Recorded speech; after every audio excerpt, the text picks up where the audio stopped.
सोमाशुतोषं दिनेष्टपोषणं मगसहन्ति सिन्धुशोषं श्री मतिमुषं पुरुषं परन्तं वन्दे दुरन्तचरितं हृदि सञ्चरन्तं ज्ञानेशो भगवान् विष्णु निवृत्तिर्भगवान् हरः सोपानो भगवान् ब्रह्मा मुक्ताख्या ब्रह्मचित्कला कथं यातोऽसि वैकुण्ठं मानवं देहमत्यजन् तुकाराम महासाधो कृपया ज्ञापयस्व मां सम्पाद्य ज्ञानं च विधाय भक्तिं विलोकितो येन समाधिराजः वैराग्यवन्तं सविचारयुक्तं नमामि जोगं शिरसा गुरुं तं विठ्ठल।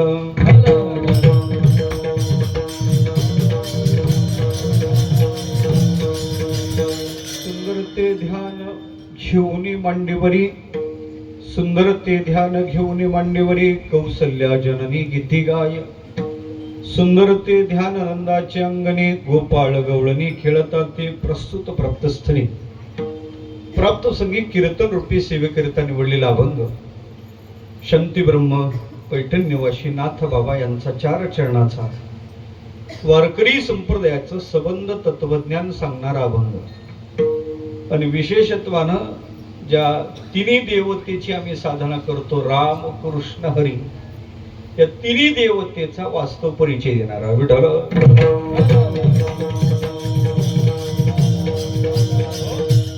चिंतनाला आरंभ करण्यापूर्वी परिहार द्यायचा तो असा आपल्या श्री क्षेत्र लोटे विठ्ठलवाडी इथं चालू असणारा अखंड हरिनाम सप्ताह गुरुपीठ ध्यान मंदिर वर्धापन दिनाचा औचित्य साधून हा भक्ती ज्ञान सिंधू महोत्सव मोठ्या आनंदात दिमाकात चालू झालेला आहे। परमपूजनीय हरिभक्तीपरायण भागवताचार्य महेशजी महाराज साळुंखे महाराजांच्या नेतृत्वाखाली महाराजांच्या कृपाशीर्वादाने हरिभक्तीपरायण सुरेश महाराज चाळके यांच्या मार्गदर्शनाने हा भक्ती उत्सव मोठ्या आनंदात चालू झालेला आहे। आज 3ऱ्या दिवसाची सेवा दुसऱ्या सत्रातली पुन्हा 3ऱ्या दिवसाच्या दुसऱ्या सत्रातली सेवा आमचे हरिभक्तीपरायण अजयजी महाराज चाळके यांच्याद्वारा माझ्याकडे आलेली आहे। गोड अशा प्रकारचं आयोजन आहे। गंधर्वासारखी गायक मंडळ नाही गंधर्व नगरी हुनी आले असे गंधर्व नगरी गुरुग्रहून आले मी तिथं थोडा बदल केला गंधर्व नगरीहून आलेले असे अभिनव गंधर्व हो त्यातल्या त्यात मला वाटते अतिशय जुनं मुरलेलं लोणचं कोण सकाळी ज्यांचं तुम्ही कीर्तनही ऐकलं वारकरी संप्रदायात असे काही महाराज चौरंगी चिरे आहेत त्यापैकी आमचे नाना आहेत लक्षात गोड ज्यांचं कीर्तन झालं परमश्रद्धेय परमपूज्य शंकर नाना मोरे त्याचबरोबर गोड ज्यांचं भजनही ऐकलं आणि 3 दिवस आपण ज्यांचा आस्वाद घेतला ते आमचे हरिभक्तीपरायण सुर मूर्ती कुंदन महाराज बोरसे हरिभक्तीपरायण कुलदीप महाराज गोड गायन असं वाटत होतं चालच ऐकत राहावी पुढे जाऊच नाही असं गोड ज्यांची चाल झाली खरं सांगू का मला चाल दाखवाय काही शिल्लक ठेवलं नाही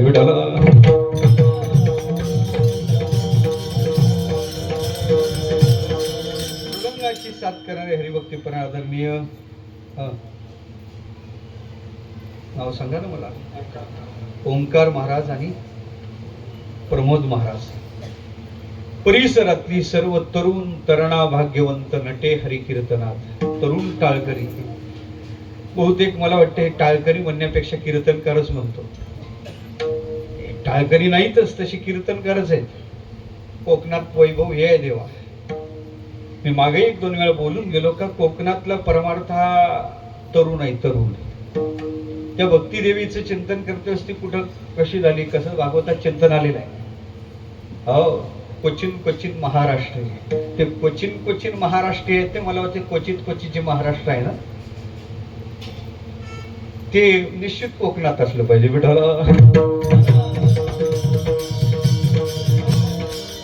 सर्व प्रसन्न अशा प्रकारचे उत्सवात सप्ताहात आपल्याला पाहायला सापडतात असा गोड भक्ती उत्सव आज 3ऱ्या दिवसाची दुसऱ्या सत्रातली सेवा आहे। अभंग निवडलेला नाथ बाबाचा या अभंगात राम अवतारात बाल रूप सांगितलेलं आहे आणि मला वाटतं नुकताच चैत्रात जन्म झालेला आहे म्हणून आणखी मांडीवरच आहे ते देव मांडीवरच आहे, कारण मोठा झाल्यावर मांडीवर नाही घ्यायला जमायचा, पण बाल्य अवस्थेतच त्याचा विचार या अभंगात आहे. असा हा नाथ बाबाचा अभंग आहे. नाथ बाबा या अभंगात वारकरी संप्रदायाचं मी आधीच एक वाक्य वापरलं, तत्वज्ञान सांगून जातात. हा संप्रदाय सगुणाची भक्ती करतो जातो निर्गुणाकडे, निर्गुणी पावलो सगुणी भजता. निर्गुणाकडे प्रवास आहे, पण जायचं सगुणाच्या संगतीत. सगुणाची सोयी, सगुणाच्या संगतीत आम्हाला निर्गुणापर्यंतचा प्रवास करायचा आहे. पण अभंगातले 3 चरण सगुण परमात्म्याचा परिचय देतात आणि अभंगाचं शेवटचे चरण निर्गुण परमात्म्याचा परिचय देतात.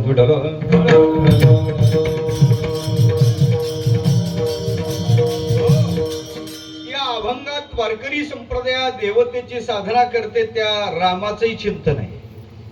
या अभंगाची विलक्षणता, या अभंगात कृष्णाचंही चिंतन आहे. या अभंगात मला वाटते हरिनाम विठ्ठलाचंही चिंतन आहे. आणि यांचं मुद्दल स्वरूप जे आहे, त्या मुद्दल स्वरूपाचं सुद्धा, अर्थात जिथून हे सगळे स्वरूप प्रसवल्या जातात त्याचंही चिंतन आहे.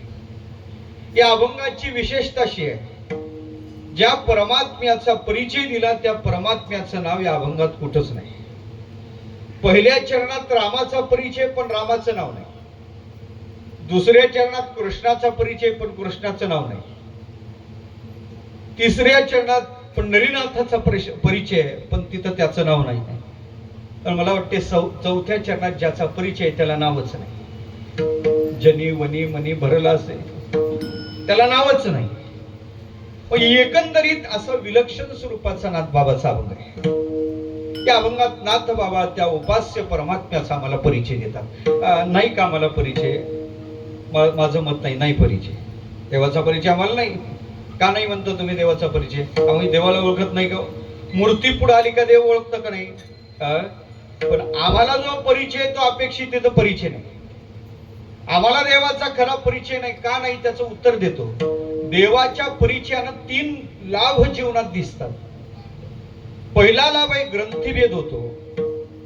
दुसरा लाभ आहे जीवनातले सगळे संशय निवृत्त होतात.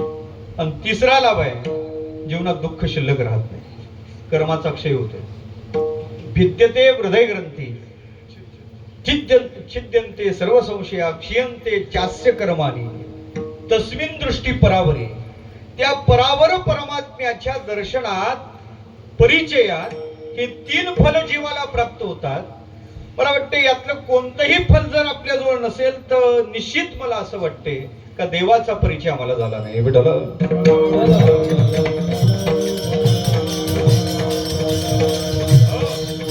आज नाथ बाबा आम्हाला देवाचा परिचय देतात. विस्तार प्रास्ताविक न करता परिचय देतात. का परिचय देतात? आम्हाला नाही म्हणून. आम्हाला लोक भेटतात, आम्हाला देवाचा नाही, भलते परिचय देतात. देवा त्याचाही देतात आणि देव नाही त्याचाही देतात. फिरतीवस लोक सांगतात आमचं घर महाराज, आमचा मुलगा, आमचा भाऊ. मला वाटतं इथपर्यंत परिचय ठीक आहे महाराज.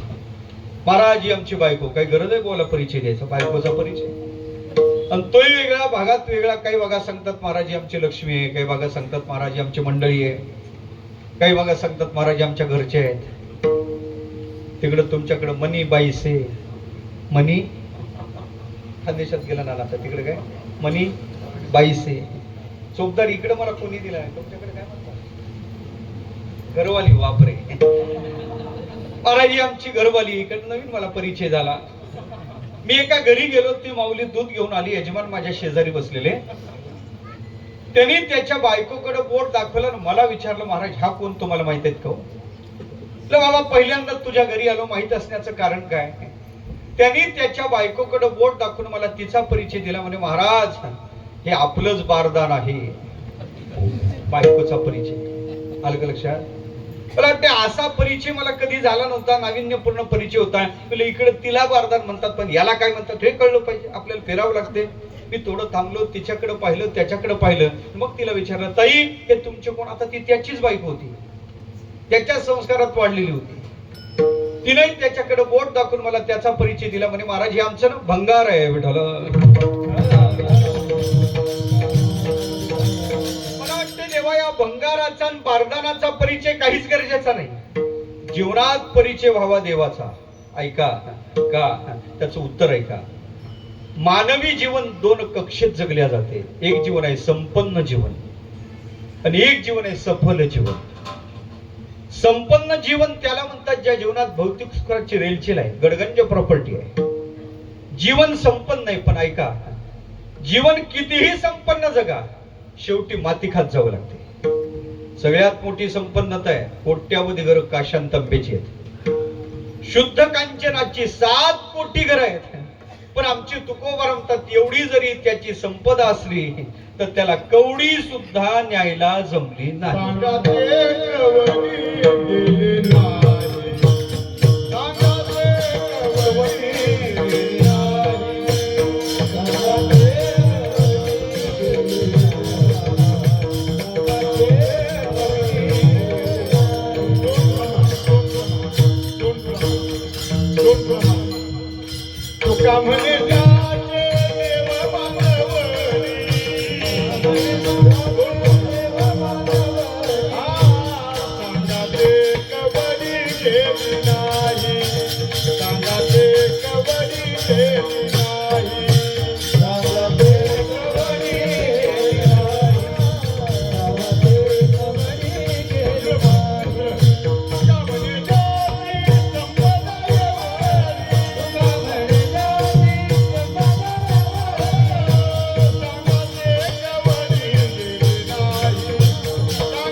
बांधवडी सांगा ते कवडी गेली नाही. तो का म्हणे त्याची संपदा एवढी सांगा ते कवडी गेली नाही. हे याच्यासाठी पाहिजे जुनं ते सोनं बरं का. सांगतो तुमच्या दृष्टांत पुढे भेटलं सांगायचं काय.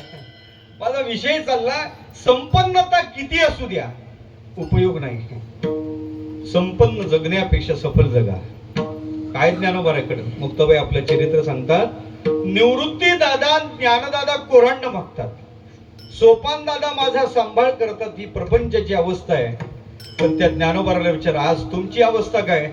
ते म्हणतात आज आमचा संसार सफळ झाला का देवाचा परिचय झाला. आजी संसार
सफलतेचं कारण महाराज सांगतात. देवाचे पाय पाहिले, देवाचा परिचय झाला. मला सांगायचं काय, देवाचा परिचय महत्वाचा आहे. या जन्माची सार्थकता सिद्ध होण्यासाठी देवाच्या परिचयाची गरज आहे. तो का म्हणे जन्मा आल्याचे सार्थक विठ्ठलची एक देखल्याकडे माझ्याकडे मर्यादित आहे. पण आता मी जरा असं असं चालतो, पण खऱ्या अर्थानं म्हणजे 8 तास घेतो ना विठ्ठल.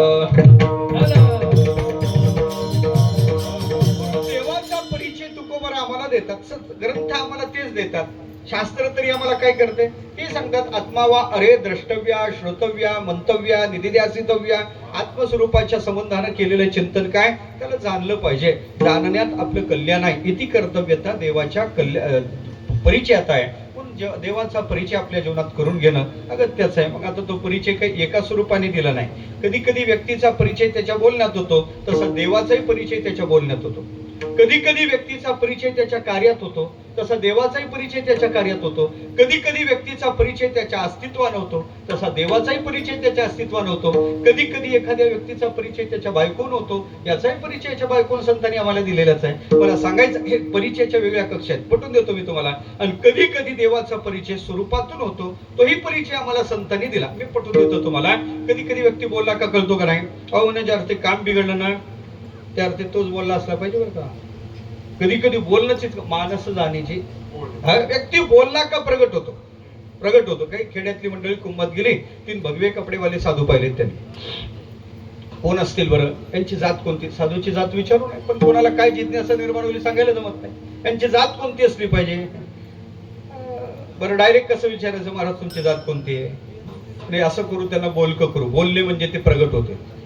पहिल्या साधूकडे आले, बरं काय बोलावं साधूला काय विचारावं. साधूकडे जाऊन तर त्यांना बोलकं करण्याचं काय बोलावं, आकडा कोणता लागेल हे नाही बोलायचं.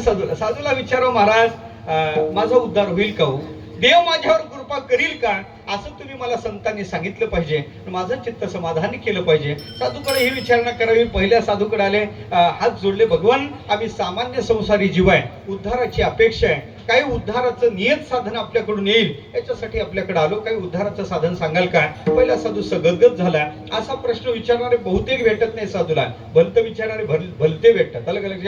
पहिला प्रश्न केल्यानंतर त्यांनी सांगितलं, ऐक बाबा मी साधन सांगतो, साधन कर, उद्धार निश्चित आहे. म्हणजे काय महाराज साधन. त्या साधून सांगलं, राम नाम लड्डू हे गोपाल नाम घी, हरिको नाम मिश्री घोर घोर करपी. रामाचं नाव लाडू आहे, गोपालाचं नाव तूप आहे, हरीचं नाव मिश्री आहे, आणि याचे गोड भरत जा. उपदेश नामाचा केला, माध्यम भोजनाचं निवडलं. भोजन काय आमटीन भाकरीचं घेतलं नाही, मग काय घेतलं, तूप काय साखर काय. लक्षात आलं, तुपातलं सांगतो त्या अर्थी हा ब्राह्मण असला पाहिजे. विठ्ठल गोड भोजनाचा विचार जिथे मला वाटते हा ब्राह्मण कुलोत्पन्न असला पाहिजे. दुसऱ्याकडे आले, हात जोडले, बघून काही उद्धाराचं साधन. म्हणजे त्यांनी नाही सांगितलं, त्यांच्यापेक्षा काही सोपं आलं तर त्यांनी सांगितलं, ऐक बाबा मी सांगतो साधन कर, उद्धार निश्चित आहे. काय महाराज साधन. म्हणजे राम नाम का खडक बना कर कृष्ण कटार बांध लिया, हरी नाम की ढाल बना कर यम का फंदा काट लिया. राम नाम खडग आहे, कृष्ण कटार आहे, हरी नावाची ढाल आहे, आणि त्यांनी यमाचं बंधन तोडून टाका. उपदेश नामाचाच आहे पण माध्यम शस्त्राचं आहे. लक्षात आला, हा क्षत्रिय कुलोत्पन्न असला पाहिजे. तिसऱ्याकडे आले, हात जोडले, भगवान उद्धाराचं काही माध्यम साधन सांगाल. काय करता आपण. काही सांगलं आम्ही दुकानदार आहे, काही सांगलं आम्ही शेती करतो. दुकानदाराला विचारलं, बाबा तुला पहिले सांगतो काय काय असते तुझ्या दुकानात. आणि महाराज काय दिलं म्हणजे उद्धार होणार आहे, ते देण्याची आमची तयारी आहे, काय पाहिजे तुम्हाला. मग त्यांनी विचारलं, तुझ्या दुकानात मी विचारतो ते पदार्थ आहेत करे. म्हणे महाराज काय पाहिजे तुम्हाला. म्हणजे तुझ्या दुकानात काय फळ भेटते का. काय फळ. म्हणे आहे ना महाराज काय फळ. मायफळ. मायफळे भेटते. जायफळ आहे. मिरे कोरोनापासून तर चांगले ठेवू लागलो. मिरे तुमच्याकडे आहेत जास्त.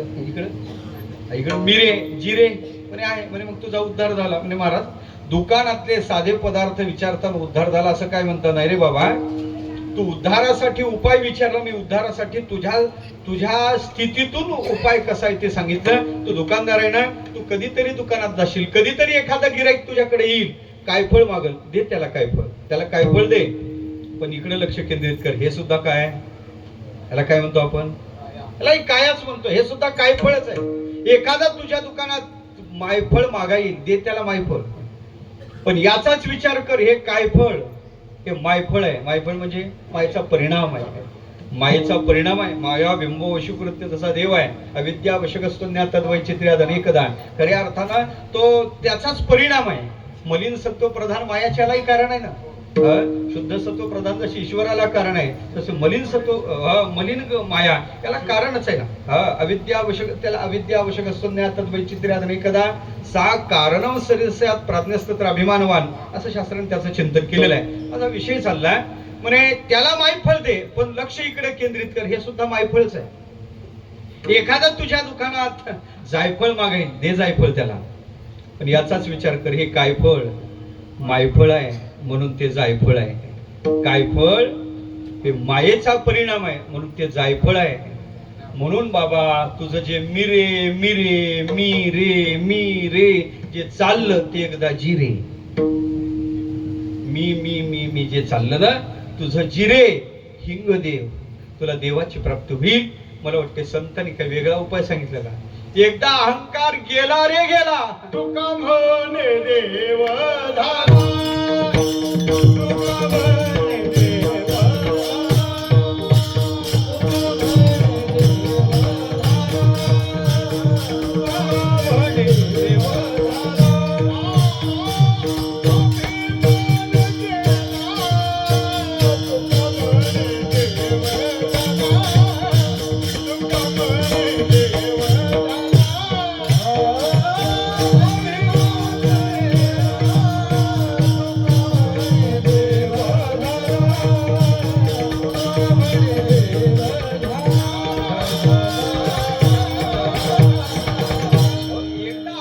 गेला रे गेला. देव व्हायला वेगळं लागत नाही म्हणून अहंकारा नासा भेद जगी निंदे ओवळा, तो ओळ आहे, कामाचा नाही. आपल्याला आपल्या स्वरूपापासून वेगळं करते. खरं सांगू का, स्वयं हे आत्म्याचा पर्याय आहे. अहम आत्म्यापेक्षा भिन्न आहे म्हणून अहमच्या नादी लागू नाही, स्वयं मध्ये गुतावं. विठ्ठल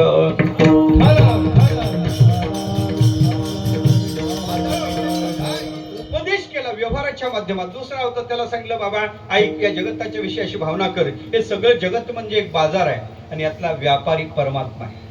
यह जग सब हाट है, मोदी श्री भगवान, जैसे जाको कर्म है तोली दियो सामान. विठ्ठल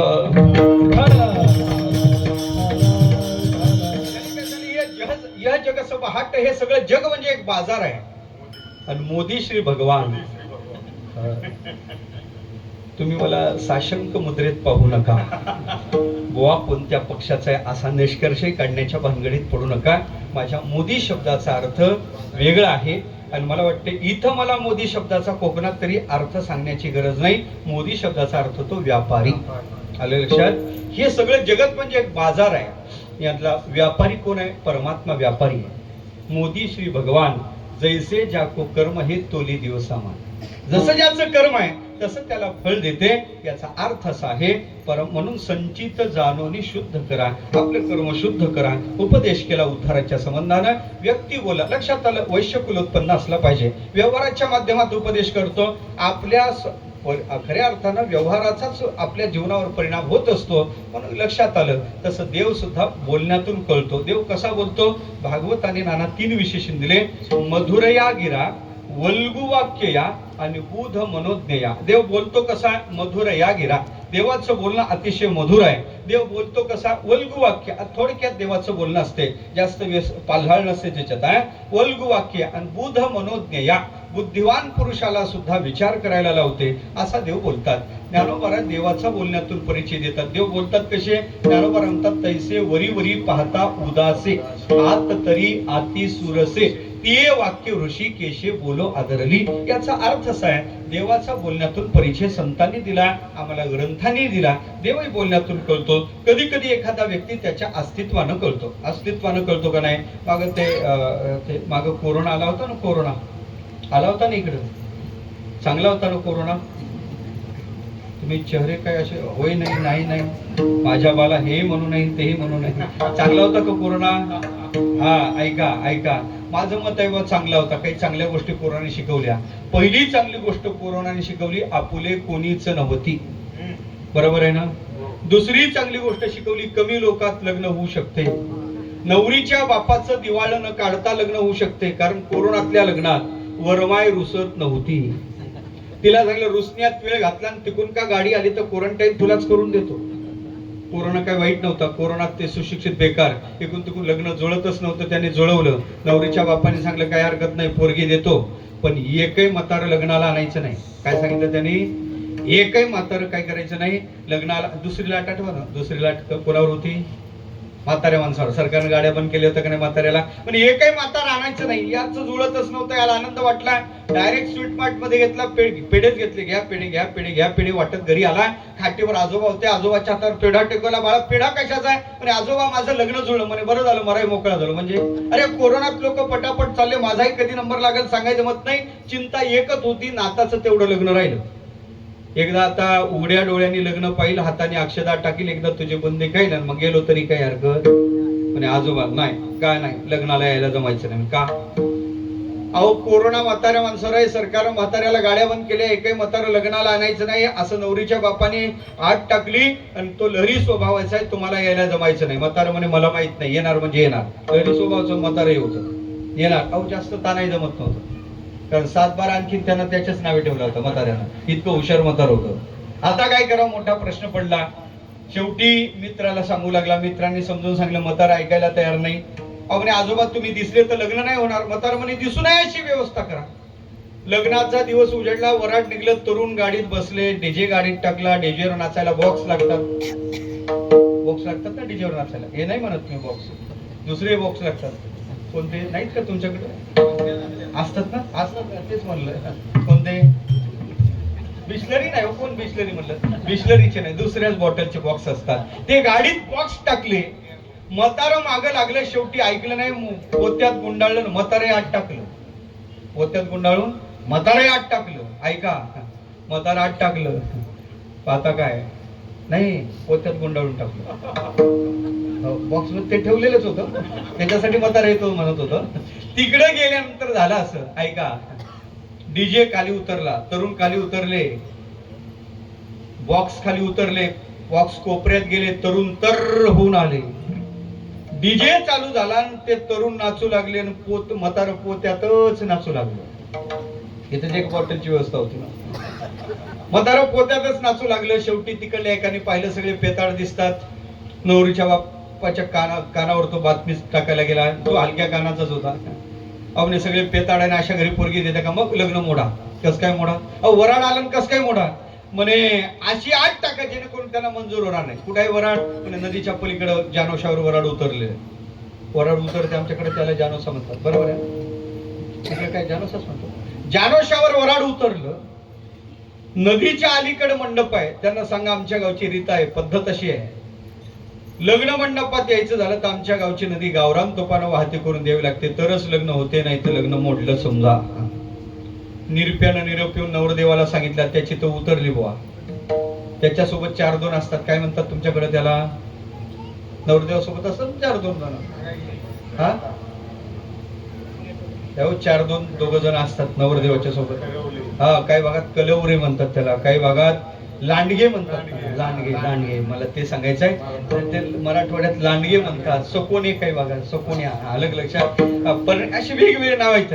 आणि ते म्हणे आपण सांगायला जाऊ, ते डुलत आले. नवरीच्या बापानी काठ्या काढल्या. हे म्हणे बाबा तुझं लग्न होईल नाही तर होईल, पण आमचे हातपाय राहिले पाहिजे. 1, 2, 3 तास विचार केला, जुळवणं काही शक्य दिसत नाही. आणि वेळ कशाला घालता, गाड्या काढा. गाड्या वळवल्या आणि गाड्या काढायच्या तेवढ्यात एक म्हणे, का रे लग्न असंही मोडलं तसंही मोडलं, पण म्हाताऱ्याचा पोत्यात जीव कशाला घेता, सकाळपासून पोत्यात आहे ना म्हातारं, का बाहेर काढा. एक जण पोत्याच्या जवळ गेला आणि पोत्याचा दोर सोडला. म्हाताऱ्यानं मान वर केली, का रे म्हणे डीजे का बंद केला? त्यानं पाणी मागायला पाहिजे, पण डीजे का बंद केला विचारतो. म्हणे आजोबा, नवरीच्या बापानी आत टाकली, आमच्या गावची नदी लोणकडे तुपानं गावरान तुपानं वाहती करून द्या, तर आमची पोरगी देऊ, नाही तर लग्न मोडलं म्हणून समजा. मग पण इथं खायला तूप भेटत नाही, एवढं तूप आणायचं कुठून? मग लग्न मोडलं म्हणून तुम्हाला बाहेर काढायला आलो. म्हातारा म्हणे, काही डोकं आहे तुम्हाला, काही आकली आहे? अरे एवढ्या शुल्लक अटीवर शुल्लक कारण कुठं लग्न मोडायचे असतात का? आमच्या लग्नाच्या वेळी केवढ्या मोठ्या अटी राहायच्या. ती सोडायला गेलं, त्यानं पहिलं म्हातारं तपासलं, याची उतरली का नाही. आजोबा, पाण्याला नदी नाही वाहती करायची, गावरान तुपानी लोणकडे तुपान नदी वाहती करायची, एवढं तूप आणायचं कुठून? म्हणजे कोणी आणला निरोप? म्हणजे निरप्या खाली आहे. ते म्हातारं म्हणे असं कर, त्या निरप्याला नवरीच्या बापाला आपला निरोप दे. म्हणजे काय? त्याच्याजवळ आपला निरोप दे, त्यांना सांग आम्ही इथेच तुपाचे टँकर सांगितलेले आहे, तूप निरस आहे, लोणकडे तूप आहे, अडचण एकच आहे, आमचं तूप चांगलं आहे, निरस तूप आहे, टँकर येतच आहेत, आलेले आहेत जवळ, तूप वाहत करायची आमची तयारी आहे, पण अडचणी एक आहे, तुमच्या नदीत पाणी फार आहे, पहिले नदी खाली करून द्या, मग तूप सोडणं चालू करू. काय सांगितलं त्यांनी? पहिले नदी खाली करून द्या, मग तूप सोडणं चालू करू.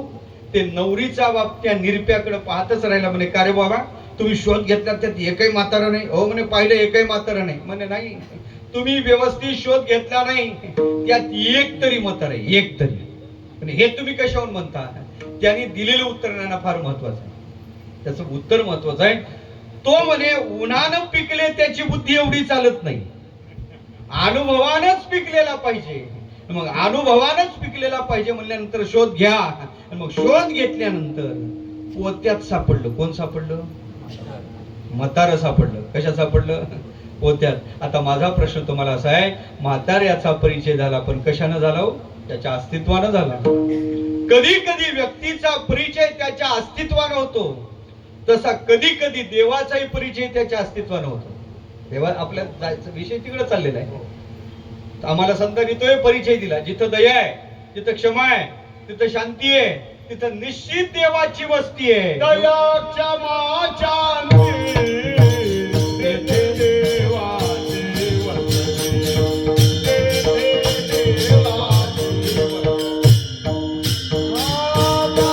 तेथे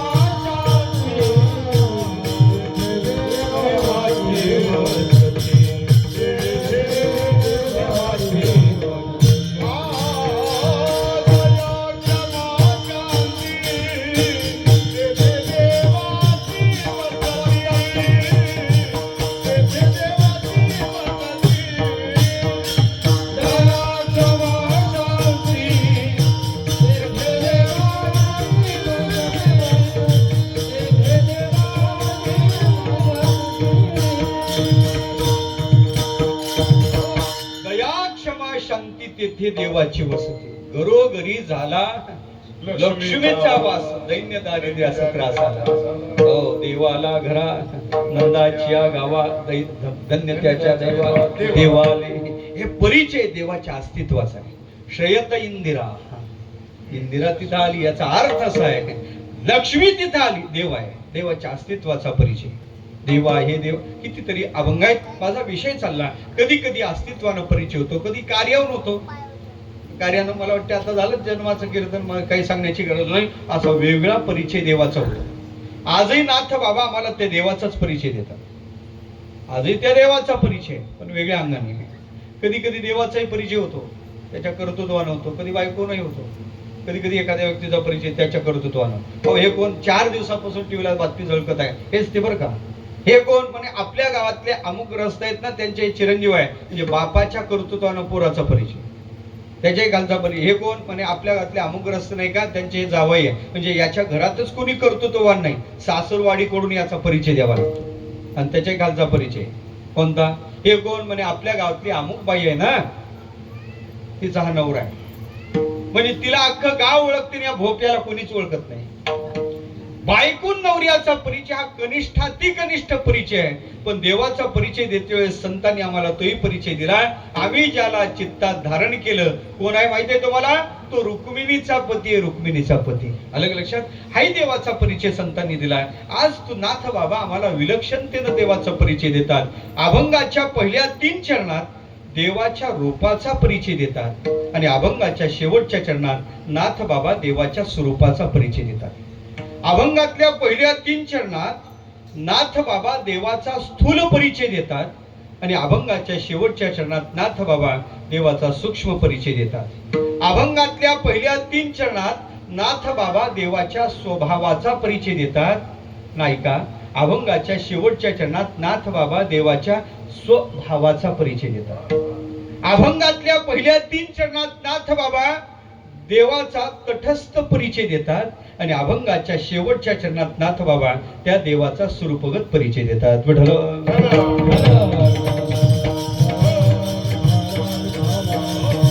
पहिल्या 3 चरणात थोडक्यात सांगतो. स्थूल परिचय, रूपाचा परिचय, डोळ्याला दिसतो, चर्मचक्षुला दिसतो.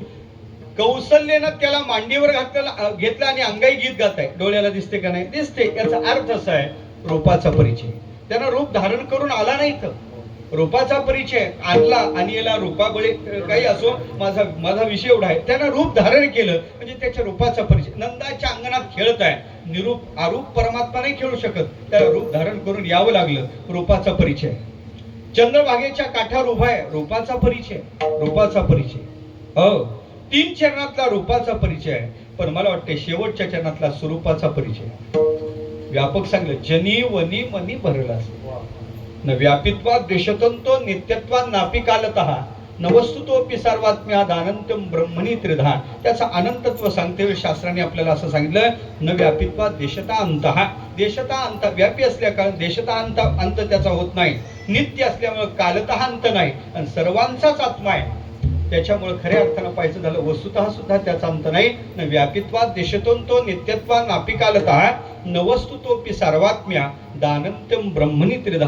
हे अनंतत्व हे त्याचं स्वरूप आहे, पण शेवटच्या चरणात दिलेला त्याचा परिचय जो आहे तो त्याच्या स्वरूपाचा परिचय आहे. ऐका ऐका, अभंगातल्या पहिल्या 3 चरणात दिलेला परिचय त्याच्या स्वभावाचा परिचय आहे, आणि शेवटच्या चरणात दिलेला त्याचा परिचय स्वभावाचा आहे. स्वभाव शब्द वापरला, फरक काय? 2 अर्थानं वापरला. स्वभाव, प्रकृती गुण, प्रकृतीचा आश्रय करून नामरूपाने नटला त्यालाही स्वभाव म्हणतात. प्रकृतीच्या गुणाचा आश्रय करून नामरूपाने परमात्मा नटला त्यालाही स्वभाव म्हणतात. भलेही त्याने आपल्या प्रकृतीचा वश करून नामरूपाने नटला, तोही त्याचा स्वभावच आहे. आणि शेवटच्या चरणात स्वस्य भावा इति स्वभावा, या अर्थाने मी स्वभाव शब्द घेतला, म्हणजे ज्याचा स्वचा भाव, स्वचा म्हणजे स्वतःचा भाव आहे. भाव या शब्दाचा अर्थ त्याचा अस्तित्व, खऱ्या अर्थानं तो त्याचा स्वभाव. शेवटच्या चरणात ते सांगतात. अभंगाच्या पहिल्या 3 चरणात त्याचा तटस्थ परिचय देतात, आणि अभंगाच्या शेवटच्या चरणात त्याच्या स्वरूपाचा परिचय देतात. जास्त अवघडात जात नाही, मलाच अवघड येत नाही म्हणजे काय अवघडात जात नाही. थोडक्यात सांगतो तुम्हाला, तटस्थ परिचय कशाला म्हणतात. मी कोणतं गाव, लोट्याला आलो, आणि आल्यानंतर चौकात काही मुलं होते, त्या मुलांना विचारलं, का रे बाबा मला अजय महाराजांचं घर सांगता का. त्यांनी मला असं बोट दाखवून सांगितलं, म्हणे बुवा पहा, ज्या घरावर कावळा बसला ते त्यांचं घर आहे. काय सांगितलं, ऐकत आहे तुम्ही? कावळा बसला ते त्यांचं घर. मी कावळा पाहिला, चालत चालत चालत चालत तिथपर्यंत आलो, तेवढ्यात कावळा बोला बोला का उडाला, दुसऱ्या घरावर बसला. मला परिचय दिला होता, कावळा बसला ते त्यांचं घर. मी कावळा पाहिला, दुसऱ्या दारात गेलो, तेवढ्यात कावळा तिथूनही. तुम्ही का बोलत नाही मला काही कळत नाही. मला माझं पाठाची सवय आहे, मला पुढून उत्तर आलं तर पुढं बोलायची सवय नाही, तर रिव्हर्स गिअरची सवय आहे. विठला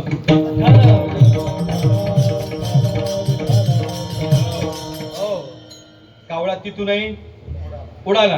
कावळा तिसऱ्या घरावर गेला. मी कावळा बसला ते त्यांचं घर असा परिचय दिला, म्हणून तिसऱ्या घरात दारात गेलो, तेवढ्यात तो कावळा विचारात पडला, हा बगळा आपल्या मागं काय करतो.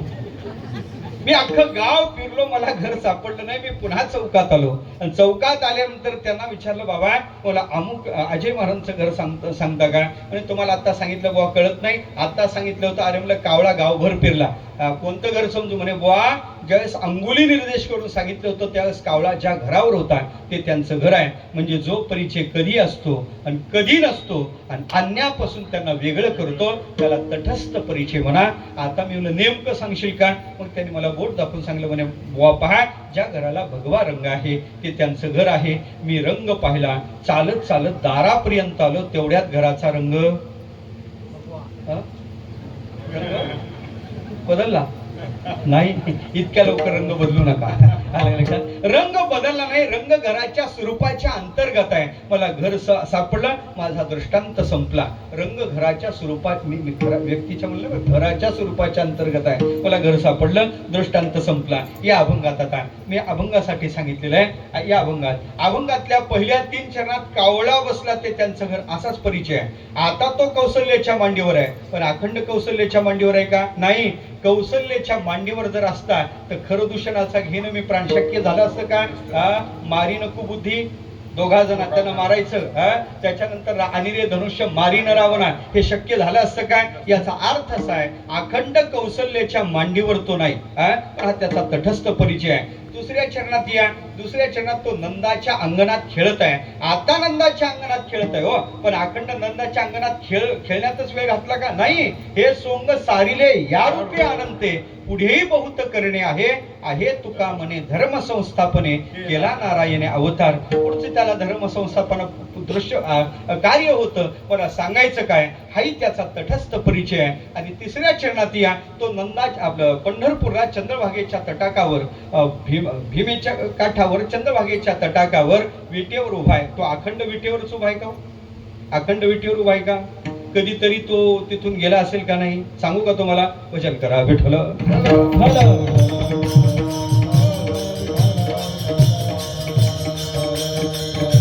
काय झालं, एकदा दिवाळीचा सण आला. दिवाळीचा सण आल्यानंतर नामदेव महाराजच्या आईनं सांगितलं, अरे नामा, सगळ्याला दिवाळीचं अभ्यंग स्नान घडते, मला असं वाटते माझ्या पांडुरंगाला स्नान घालावं. मग म्हणजे देवाला घेऊन ये. नामदेव महाराज रावळात आले. सण दिवाळीचा आला. नामा राहुळासी गेला. देवाचा हात धरला. देवाला विनंती केली, देवा, आईनं तुला दिवाळीच्या अभ्यंग स्नानाला बोलावलं. अरे नामा, आलो असतो बाबा, पण आता काकड्याची वेळ झाली. काका आता बडवे येतील, सकाळचा प्रहर आहे, नाही जमायचं मला यायला. म्हणजे देवा माहित नाही, मला तुला यावं लागेल. आईनं सांगितलं. लढीवर बघतायत नामदेव महाराज हट्टाला पेटले. अरे पण नामा, मी तुझ्या घरी आल्यावर इथं काय? मी जर नाही नसल्यावर बडवे गोंधळ घालतील, देव गेला, देव गायब झाला असे बोलतील. नाही, मला जमायचं नाही. म्हणजे माहित नाही, मला यावं लागेल म्हणजे यावं लागेल. हट्टाला पेटले नामदेव महाराज. पण तुझ्याकडे आल्यावर इथं कोण? म्हणे असं कर ना देवा, तुला माझं घर माहिती आहे ना, मी तुझ्या जागेवर उभा राहतो, तू माझ्या घरी जा. देवानी कपाळाला हात लावला. म्हणे नामा, अरे दररोज रावळातच पडून राहतो, तुला बडवे का ओळखायचे नाही? म्हणे देवा सोपं आहे. म्हणे काय?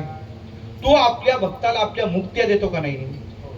तात्पुरती तुझी स्वरूपता नावाची मुक्ती मला दे. म्हणजे देवा, तू काळा आहे ना, तू काळा आहे ना, मला काळ कर. माझं काळ कर नाही, माझं काळ कर नाही. तू काळा आहे ना, मला काळ कर. देवाला युक्ती पटली. देवाने नामदेव महाराजच्या डोक्यावर असा हात ठेवला. तथास्तु शब्द वापरल्याबरोबर नामदेव महाराजला देवासारखं रूप प्राप्त झालं. तस्मिन् तज्जनेच भेदाभावात.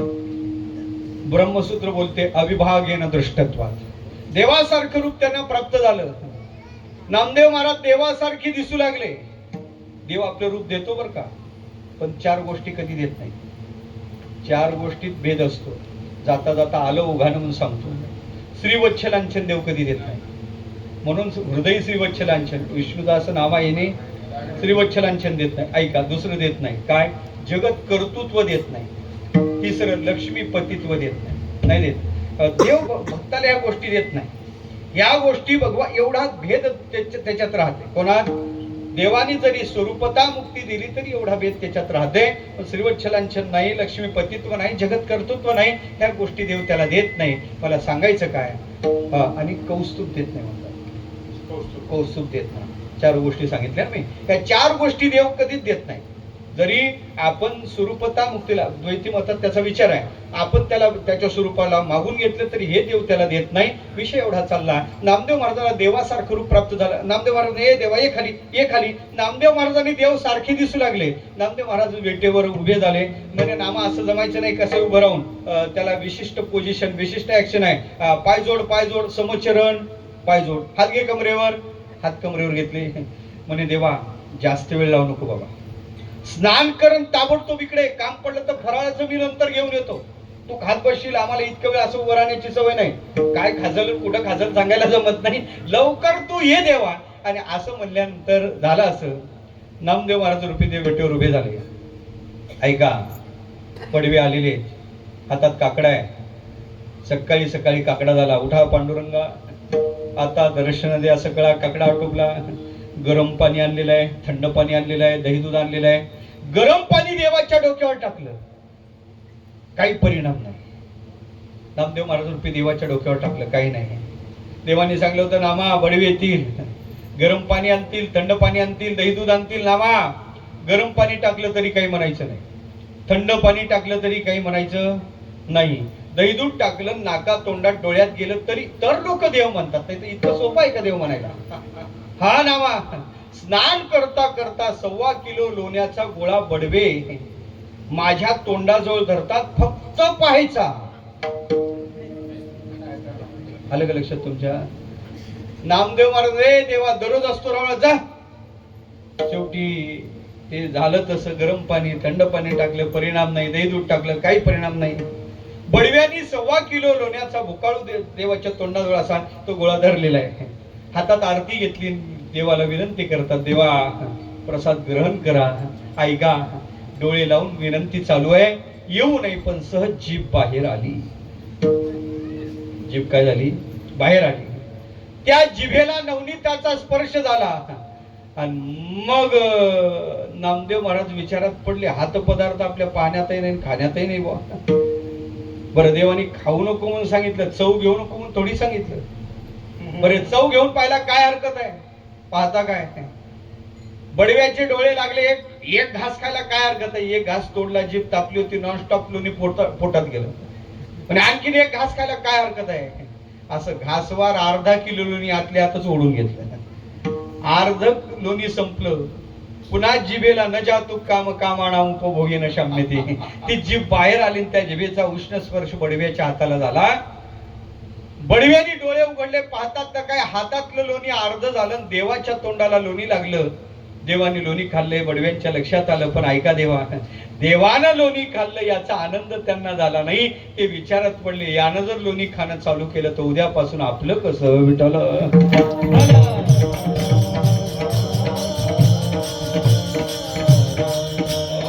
कधी देव विटेवर उभा आहे आणि कधी नामदेव महाराजच्या घरी आहे. अखंड विटेवर देव नाही. आलं लक्षात? म्हणून हाही परी कधी जनाबाई सोबत दळायला गेला, कधी नामदेव महाराजच्या कीर्तनात वाळवंटात नाचायला गेला. नामदेव कीर्तन करी पुढे देव नाचायला काय उभं जमल का तिथं? नाही. अर्थात नाचण्यासाठी तो कुठं त्या वाळवंटात गेला? असंख्य भक्ताच्या घरी काम करण्यासाठी गेला देवा. मग अखंड विटेवर आहे का होतो? अखंड विटेवर नाही. म्हणून ह्या तिन्ही चरणातला परिचय देवाचा जो आहे तो तटस्थ परिचय आहे. पण शेवटच्या चरणात नाथ बाबा सांगतात, सुंदर ते ध्यान एका जनार्दनी जनी वनी मनी भरला. तो जनात भरलेला आहे तोच आहे, वनात भरलेलं त्याचं सौंदर्य आहे. आणि मला वाटते मनात भरलं नाना हे मन वेगळं करावं मला असं वाटतं. जनात सौंदर्य आहे. कोणाचं सौंदर्य आहे? मायेचं आहे ना. जनात माये सौंदर्य नाही का? माया जनात सुंदर आहे ना. वनात सौंदर्य आहे देवाचं आहे, मायेचं सौंदर्य आहे. पण इथं मन सामान्याचं घ्यायचं नाही. मन कोणाचं घ्यायचं आहे का? ते मन वेगळं आहे. हे तुमचं आमचं मन घ्यायचं नाही. आमच्या मनात काही भरलं, काही भरते, कोणाचंही सौंदर्य भरते. हे मन घ्या मननशील वृत्तीच्या महात्म्याचं. ज्या महात्म्याची वृत्ती मननशील आहे अशा महात्म्याचं मन घ्या. कारण ऐका, जनात भरलेलं सौंदर्य आम्हाला भुरळ पाडू शकते. वनात भरलेलं सौंदर्य आम्हाला भुरळ पाडू शकते. कारण मायेचं सौंदर्य जनातलं वनातलं आम्हाला भुरळ पाडू शकते. पण ऐका, मननशील वृत्तीच्या महात्म्याला हे सौंदर्य भुरळ पाडण्यासाठी समर्थ नाही. प्रकृतीचं सौंदर्य महात्म्याला भुरळ पाडू शकत नाही पाडू शकत. म्हणून महात्मे त्यात फसत नाहीत. यही संस्पर्शजा भोगा दुःख योनयेवते आद्यंतवंत कौंतेय नतेषु रमते बुधा तेषु नरमते. बुद्धिमान पुरुष तिथे रममान होत नाहीत या विषयाच्या सौंदर्यात, अर्थात प्रकृतीच्या सौंदर्यात ते महात्म्य रममान होत नाही. मग हे कोण असले पाहिजे? याला एक प्रमाण मला धागा सापडते. जनकाच्या मुखातले शब्द आहे, नको विलोकित अति अनुरागा बस ब्रह्मपद सुखही मन त्यागा. यांना मी अवलोकन केलं आणि झालं असं, ब्रह्मपद सुद्धा मला सोडावं वाटते. इतकं या परमात्म्याच्या स्वरूपाच्या ठिकाणी सौंदर्य आहे. म्हणजे मननशील वृत्तीच्या महात्म्याचं सौंदर्य, त्या महात्म्याच्या अंतःकरणात या परमात्म्याचं सौंदर्य आहे. असा जनात वनात आणि मनात भरलेला अनंत परमात्मा आहे. असं त्याचं चिंतन म्हणजे त्याच्या स्वरूपाचं चिंतन महाराज करतात. एकंदरीत अभंगाचा गोषवारा पाहायचा झाला तर पहिल्या चरणात राम प्रभूचा परिचय देतात, दुसऱ्या चरणात कृष्णाचा परिचय देतात, तिसऱ्या चरणात हरीचा परिचय देतात आणि चौथ्या चरणात त्याच्या मुद्दल स्वरूपाचा जे व्यापक चैतन्याचाच म्हणजे अनंताचा परिचय देतात. रामाचा परिचय देते वेळेस नाथ बाबा पहिला शब्द वापरतात, हा परमात्मा सुंदर आहे, ते ध्यान आहे आणि कौशल्याच्या मांडीवर आहे. सुंदर ते ध्यान देवनी मातीवरी, सुंदर ते ध्यान देवनी मातीवरी, सुंदर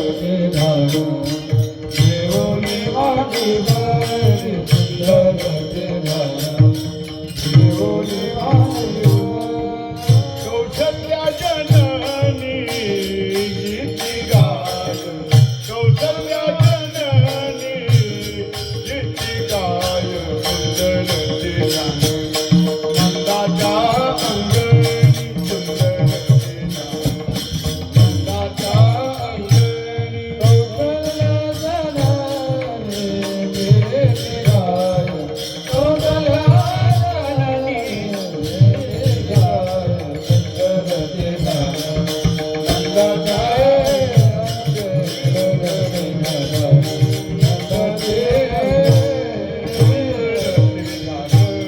देवोनी मांडीवरी सुंदर ते ध्यान देवोनी मांडीवरी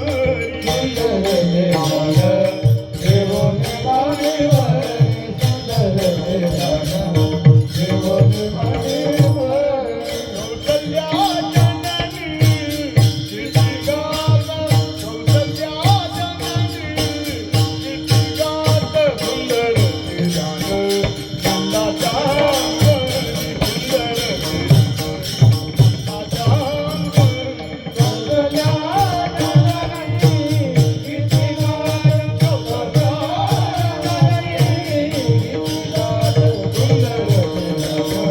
नंदाच्या अंगणी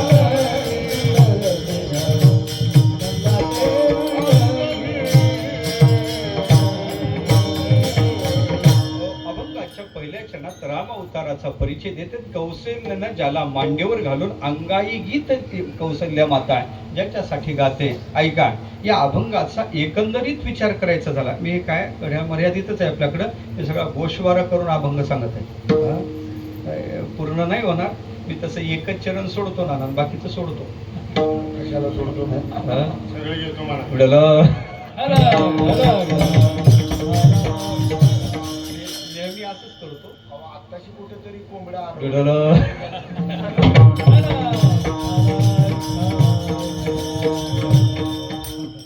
काय करता, लवकर सुनी मारायचं आहे म्हणून सांगायचं काय, पुढे बहुत झाले याचं भान ठेवतो. माझा विषय चालला का परमात्मा सुंदर आहे. या अभंगाचं पालुपद आहे सुंदर ते ध्यान.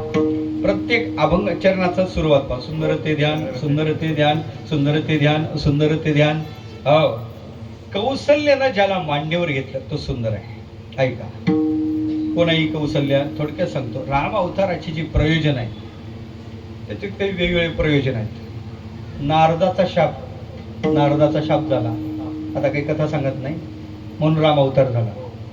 दुसरी कथा आहे, पुरंदेला शाप दिला म्हणून राम अवतार झाला. प्रताप भानू राजाचा इतिहास राम अवताराला कारण आहे. अशा 5-6 कथा आहेत. आता ते सांगितलं तर वेळ भरपूर जाईल, पण तिकडे जात नाही. आणि त्यातले एक महत्वाचा अभंगाला धरून एक धागा आहे म्हणून सांगतो. राम अवतार होण्याच्या पाठीमागे धर्म रक्षणासाठी जब जब होई धर्म की हानी बाढी असुर अधम अभिमानी तब तब प्रभुधरी विविध शरीरा, हे सगळं ठीक आहे. पण राम अवताराला आणखीन एक प्रयोजन आहे. हे वेगळे कारण सांगितलेले आहेत. सगळे तुलसीदासजीनं रामायणात सांगितलेले आहेत. तिथं पाहून घ्या, तुलसी रामायणात ही कारण मीमांसा गेलेली. नाथबाबांनी 2-3 कारण सांगितलेलेच आहेत. पण विशेषत्वानं तुलसी रामायणात एक 5-6 कारण आपल्याला पाहायला सापडतात. त्यातलं एक कारण आहे, आयुष्यभर भावार्थ जपला. ऐका, मनु आणि शतरूपा यांनी प्रदीर्घ काल तपस्साधना केली. 10,000 वर्ष तप केलं. 10,000 वर्ष. देव प्रसन्न झाले. देवाने विचारलं, वरमपुर ही काय पाहिजे, कशासाठी तपस्साधना केली? म्हणजे काही नाही, तुमच्यासारखा मुलगा पाहिजे. ते माझ्यासारखा मुलगा कसं काय शक्य आहे हो? एकमेवा द्वितीयम नेहन अनास्ति किंचन, त्याला नाही दुसरा जोडा. हा एक, मी एकटा आहे, मला दुसरं कोणीच नाही. त्याला पाठही नाही पोटही नाही, असा एकमेव मी आहे. पण माझ्यासारखा दुसरा असू शकत नाही. माझ्यासारखा पाहिजे का मीच पाहिजे? म्हणे देवा तू तर आलं तर खूपच चांगलं आहे. मग म्हणे काय हरकत नाही, मी तुम्हाला वरदान देतो. मी तुमच्या उदरी बाळ म्हणून होतो, पण तुम्ही आणखीन प्रदीर्घ काल भाव जपा. भावानं युक्त व्हान माझी भक्ती करा. ते भक्तीला लागले. पुढे काही काळानंतर त्या म्हणून शतरूपाला सांगितलेलं होतं देवानी, तुम्ही दशरथ व्हा. आणि मी तिला सांगितलं होतं, शतरूपेला सांगितलं तुम्ही कौशल्या व्हा. आणि मला वाटते त्यांनी मोठा भावार्थ जपला. मोठे भावार्थाचे बळ देव झाला त्यांचे बाळ. आणि मग देव त्यांचा बाळ झाला. आणि आता बाळ झाल्यानंतर बाळपणात काय करावं लागते सगळं तिनं तसं केलं. आता त्याचाही विस्तार करत आहे, त्यात सांगण्यात तात्पर्य नाही. कौशल्यनं त्याला मांडीवर घेतलं आणि तिनं अंगाई गीत गायलं. आता कोणकोणते गीत सगळे पाळणे म्हणजे गीतच आहे. अलग लक्षात वेगळ्या अवतारात तुला कसे श्रम झाले हे त्याचे गीतच आहेत. पण कौशल्यानं त्याला मांडीवर घेतलं तो कसा आहे याचा विचार करतोय. नाथ बाबांनी सांगितलं सुंदर ते ध्यान. मला इथं माझं आडलेलं आहे. नाथ बाबा कौशल्यानं मांडीवर घेतला तोही सुंदर म्हणतात. दुसरा ऐका, नंदाच्या दारात खेळत आहे तोही सुंदरच आहे म्हणतात. पण पंढरपूरला वेटेवर उभा आहे त्यालाही सुंदरच म्हणतात. आणि मला वाटते त्याचं मुद्दल स्वरूप त्याचंही चिंतन करतोय तो सुंदरच आहे म्हणतात. आता माझा प्रश्न तुम्हाला असा आहे, खरं सांगा नाथ बाबा त्याला सुंदर म्हणतात तो सुंदर आहे का? आता चिंतनाला आरंभ झाला. पहिला शब्द काय सुंदर ते ध्यान. ऐकाव सुंदर महाराज आहे सुंदर म्हणजे तुम्ही नाथबाबाच्या पक्षातले. मी सध्या माझं मत सांगतो म्हणजे तुमच्या लक्षात येईल. माझं मत असं आहे देव सुंदर नाही. माझं मत आहे देव सुंदर नाही. मला यातून माझे गडी कोण कोण निवडा भिन्न यातून माझे कोण कोण आहेत ते मला शोधायचं आहे. नाथ बाबा सांगतात देव सुंदर आहे. माझं मत आहे देव सुंदर नाही. आता मला फक्त तुमचा पक्ष घ्यायचा आहे. तुम्ही माझ्या पक्षात आहेत का नाथ बाबाच्या पक्षात आहे? जरी माझं कीर्तन ऐकत आहात तरी कोणत्या पक्षातून तुम्ही आहात हे कळलं पाहिजे. आणि मला जास्त काय मतं पाडायची नाहीत नाना मला जास्त मतं पाडायची नाहीत. किती पाडायचे सांगू का? डिपॉझिट जप्त होणं एवढेच पाडायचे. 2-4 पडले तरी नाही. तुमच्याकडे येतच नाही. तुमच्या पक्षाचा सिम्बॉल आहे तुमच्याकडे येण्याचं कारण नाही. मी इकडे येतच नाही. ज्यांच्याकडे पक्षाचा सिम्बॉल आहे तिकडे मी जातच नाही. अरे बाळ देव सुंदर आहे तुला विचारतोय आहे सुंदर? अपक्ष या आपल्या पक्षात ते चांगलं खातं देतो डायरेक्ट मंत्रीपद. आहे देव सुंदर का बाबा? आहे सुंदर म्हणजे तुम्ही एकंदरीत नाथ बाबाच्या पक्षातले. तुमचे मत काय? देव सुंदर आहे. माझं मत आहे देव सुंदर नाही. चौकदाराला एकदा विचारतो. बाकीच्यांचं काय नाही पण तुम्हाला घाबरावं लागेल. अलग लक्षात त्यांचे मत काय? देव सुंदर आहे. का हो सौंदर्य शास्त्र सुंदर काळ्या रंगाला म्हणते तुमच्याकडं का गौरवर्णाला म्हणते? तुमच्याकडे काळ्या रंगाला सुंदर. मला जास्त खाली यायला लावू नका. पिक्चरच्या गाण्याकडे तर जायला लावूच नका. आलं का लक्षात? काळ्याला सुंदर म्हणतात तुमच्याकडे का गौरवर्णाला सुंदर म्हणतात? गोऱ्या रंग सौंदर्यशास्त्र मार्क गौरवर्णाला सौंदर्याचे देत असेल तर नाथ बाबा ज्याला सुंदर म्हणतात तो काळा आहे का ठाईचाच काळा अनादी बहु काळा अनादी बहु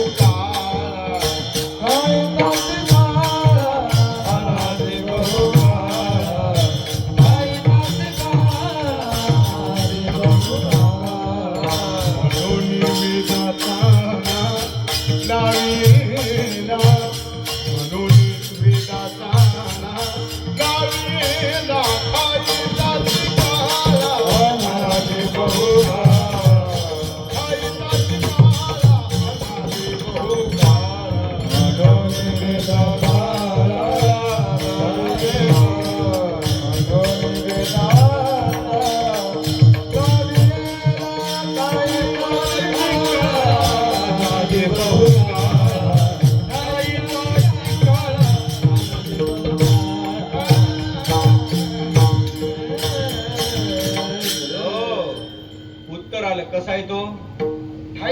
ठाईचाच काळा. म्हणजे आलं का लक्षात तुमच्या? काही वरचे काळे असतात आतले बरे असतात. काही वर बरे असतात आतले काळे. हे जरा घातक जात आहे बरं का. वर बरे असतात आत काळे हे काही कामाचे नाही.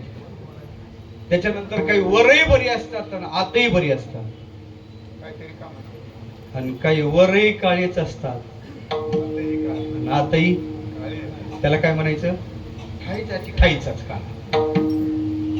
विचार करायचं झालं तर काळ्या रंगाला सौंदर्याचे मार्ग भेटत नसेल तर हा राम अवतारातही काळाच आहे. कृष्ण अवतारातही काळाच आहे. नाही तर पहा अयोध्येला मूर्ती कशी आहे? काळीच आहे. हा राम अवतारातही काळाच आहे. कृष्ण अवतारातही काळा आहे. पंढरपूरला तरी काय गोरा आहे का? इथं एक काळाच आहे. मग हा अस्सल काळ आहे. काळ्या रंगाला सौंदर्याचे मार्ग भेटत नसतील तर नाथ बाबाचं चुकलं का नाही? येतं का आपल्या पक्षात? चांगलं का? मंत्रीपद देतो डायरेक्ट आता. येतं का? जगन्नाथ शिंदेचं पद भेटतंय तुम्हाला.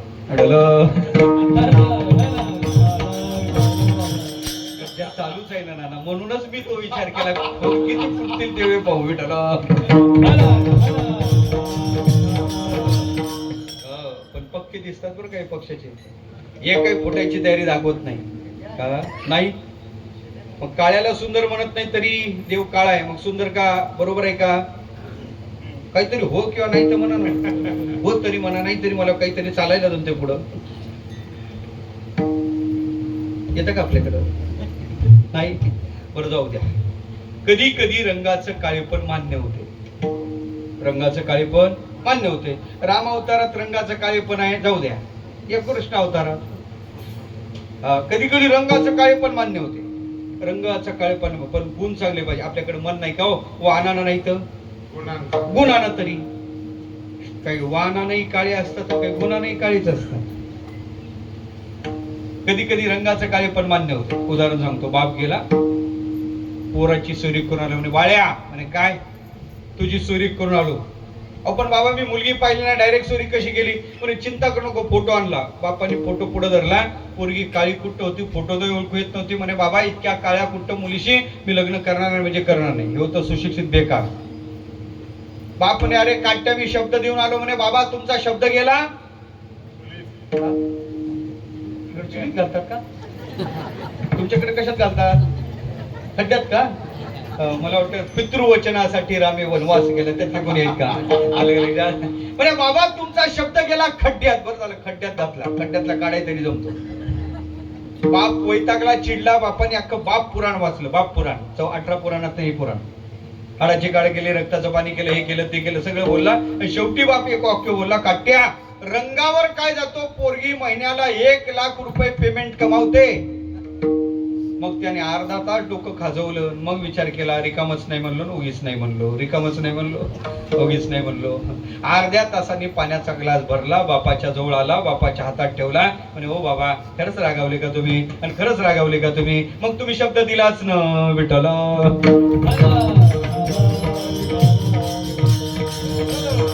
कधी कधी रंगाचं काळेपण मान्य होते. राम रंगाने काळा मान्य करू, पण कृष्णाचा विचार करायचा झाला तर इथं रंगाचं काळेपण नाही, याचे गुण सुद्धा चांगले नाही. याचं पोट जे भरते ते घरच्या भाकरीवर भरत नाही. याच्या ठिकाणी सगळ्यात मोठा एक अवगुण आहे, तो चोऱ्या करतो पोट भरतो. तुझ्या ठिकाणी अवगुण मोठा, चोरी करून भरची पोटा.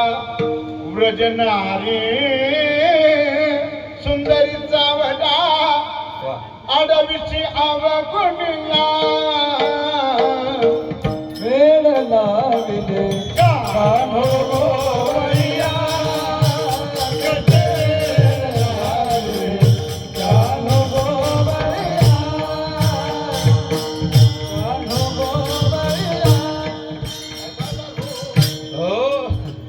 हे तुम्ही वेळ लावलं ना विठ्ठल.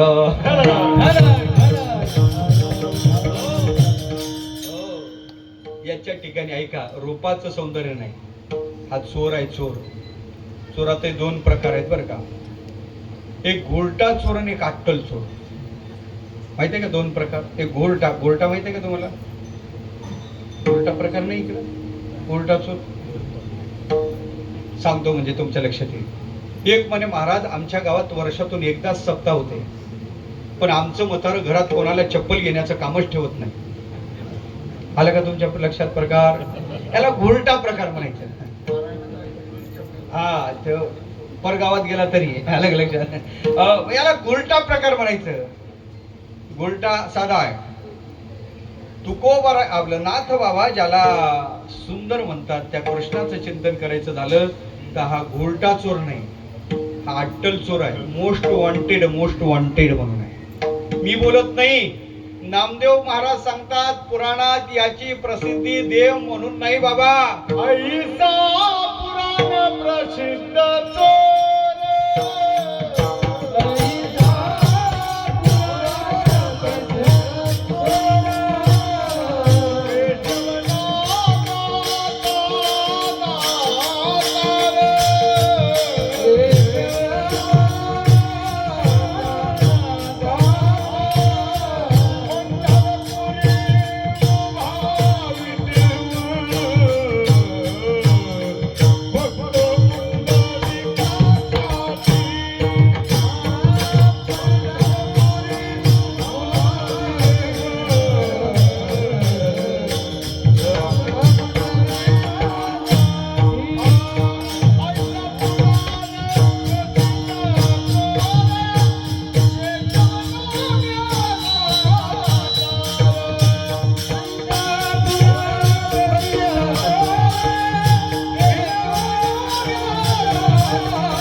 ऐसा पुराण प्रसिद्ध चोर.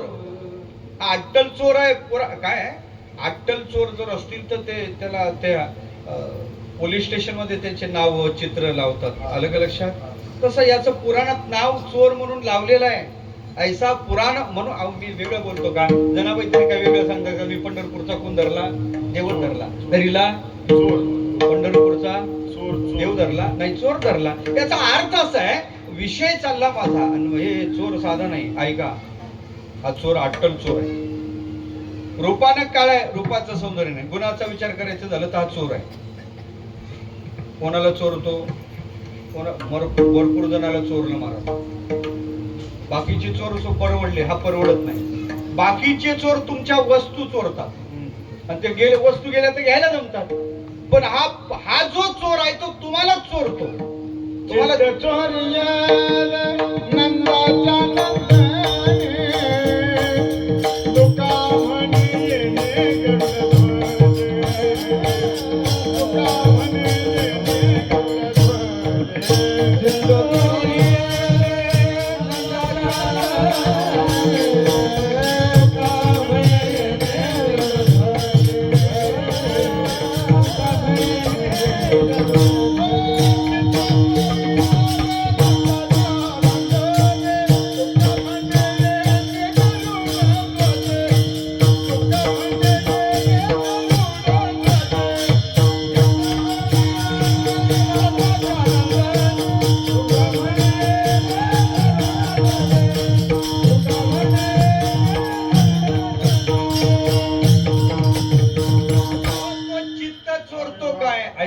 तो चित्त चोरतो काय? तो चैतन्य चोरतो. चैतन्य चोरीने माझे चैतन्य चोरीने. ऐका, कोणाचं चोरतो? सामान्याचं चोरत नाही. तुम्हाला दाखला देतो. अद्वैत सिद्धीचे कर्ते आहेत मधुसूदन सरस्वती. त्या अद्वैत सिद्धी ग्रंथाचे कर्ते वृंदावनात आले. असं कोणाला मानत नव्हतं. निवृत्तीचे उपासक होते. अद्वैत सिद्धी नावाचा ग्रंथ लिहिणारे. त्यांनी केलं काय? यमुनेचं, भक्तिमती यमुनेचं स्नान केलं. स्नान करून बाहेर आले. कदंब वृक्षाच्या खाली कृष्णाने इतकं गोंड सुंदर रूप धारण केलं. देवा रमणीय कमनीय रुचिर मधुर रूप धारण केलं आणि त्यांना दर्शन दिलं. त्या बाळाला पाहिलं ते त्याच्याकडे धावत आले. झालं असं तेवढ्यात त्यांनी ते आपलं त्वदीय अंतर्दीय त्यांना अंतर्धान पावलं. ते रूप आकडून घेतलं. ते तिथं आले. पुन्हा पाहू लागले. कुठाय कुठाय कुठाय. पुन्हा त्यांनी दुसरीकडे देव प्रगट झाले. पुन्हा ते रूप दाखवलं. देव थोडे हसले. पुन्हा अंतर्धान पावलं. ती वेडी झाली. वेडी म्हणे कोणतं सौंदर्य आम्हाला प्रलोभनात पाडू शकत, कोणतं प्रलोभन आम्हाला खऱ्या अर्थानं भुरळ पाडू शकत नाही. आज मला ही भुरळ कशामुळे पडली? त्याने आपला परिचय दिला. कोण आहे आम्ही माहिती आहे तुम्हाला? अद्वैत विधिकै उपास्या स्वराज्य सिंहासनलब्धे दीक्षा शटेपी केनापी वयम अटेन दासी कृतो गोप वधू विटेन. कोण आहे आम्ही? अद्वैत पथाचे उपासक आम्ही आहोत. स्वराज्य सिंहासनाची आमची दीक्षा झालेली आहे. पण कोणीतरी एक चोर आम्हाला आडवा झाला आणि त्या चोराने आम्हाला स्वराज्य सिंहासनावर काढून टाकलं. कोण आहे तो? गोपीच्या वस्त्राचं हरण करणारा तो आहे. म्हणून बाबा तो अट्टल चोर आहे. तो काय? तो अट्टल चोर आहे. बरं, तो चोर आहे आणि त्याचा चोरी गुण काही इथं सुटला का? पंढरपूरला जात असता का तुम्ही? पंढरपूरला जात असताना जाऊ नका पंढरपूरला. बाकीचे महाराज तुम्हाला जायला सांगतात. एकच महाराज असा आहे, जात असता का तुम्ही? जात असता महाराज पंढरपूरला? जात असता का? जाऊ नका. माझं ऐका एवढं. जाऊ नका. जाऊ नका. बाकीचे, मी पुन्हा सांगतो, बाकीचे चोर तुमच्या वस्तू चोरतात आणि पंढरपूरचा चोर तुम्हालाच चोरतो. पण तेथे जाऊ नका. कोणी गेले नाही आले. स्वतः तुकोबारा सांगता, तुका पंढरीशी गेला आणि तुका पुन्हा जन्मा नाही आला. चाल का तरी? जाताच पक्की दिसतं पक्षाचे राव तुम्ही. पालटायला दिसतच नाही. आणखीन एक देतो यांना दाखला देतोच. माझं ऐकू नका. पण एवढ्या मोठ्या अद्वैत सिद्धी करत्याचं ऐका. पंढरपूरच्या संबंधानं त्यांचा एक श्लोक आहे. ते म्हणतात, मा यात पंथा पतिबिमरथ्या दिगंबरा कोपी तमाल निला. विन्यस्त असतो नितंब बिंबे धूर्त समाकर्षित चित्तवृत्ती. त्यांच्या मुखातला श्लोक आहे, त्यांच्याच मुखातला श्लोक आहे. मा यात पंथ, हे पंथिकानो मा यात पंथा, तुम्ही या पंथाला म्हणजे या वाटेला जाऊ नका. म्हणजे कुठं? पतिविमरथ्या, विमरती नदीच्या काठावर तुम्ही जाऊ नका. म्हणजे का बाबा? कोपी कोणीतरी, कसं आहे? तमाल नीला, हा तमाल वृक्षाच्या निळ्या रंगाप्रमाणे त्याचा रंग आहे. विन्यस्त हस्तोपी नितंब बिंबे, त्याने मोकळे आपले हात आपल्या नितंबावर म्हणजे कमरेवर धरलेले आहे. तो धूर्त आहे म्हणजे चोर आहे. आणि करतो काय? समाकर्षित चित्तवृत्ती, तुमचं चित्तच चोरतो. म्हणून तुम्ही तिथं जाऊ नका. मा यात पंथा. झाल का? झालंच? नाना नाना, मला वाटते आता इथं काय आपली डाळ शिजत नाही. अर्ज वापस घेण्याचाच फायदा वाटते मला. नाही तर जाळ मोठा लावा. लावू का? एक करतो प्रयत्न, लावा. एक लावतो. तुमचा आधार असल्यामुळे लावतो. एक लावा.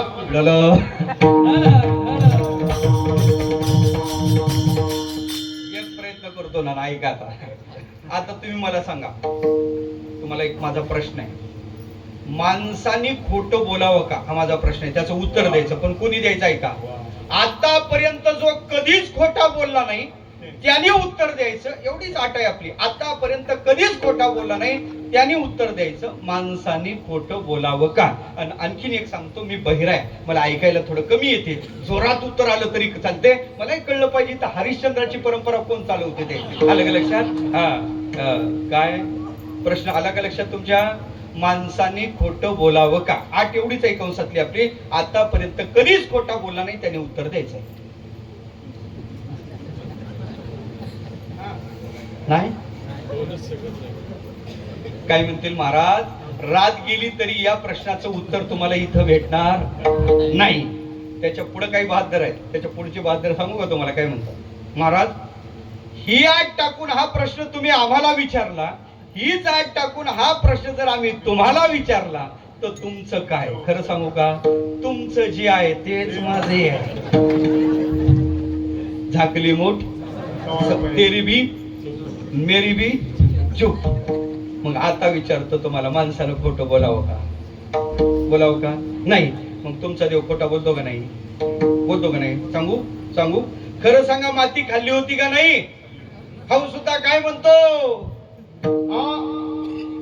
नाही पाहिली म्या माती, नाही पाहिली म्या माती, नाही पाहिली म्या माती, नाही पाहिली म्या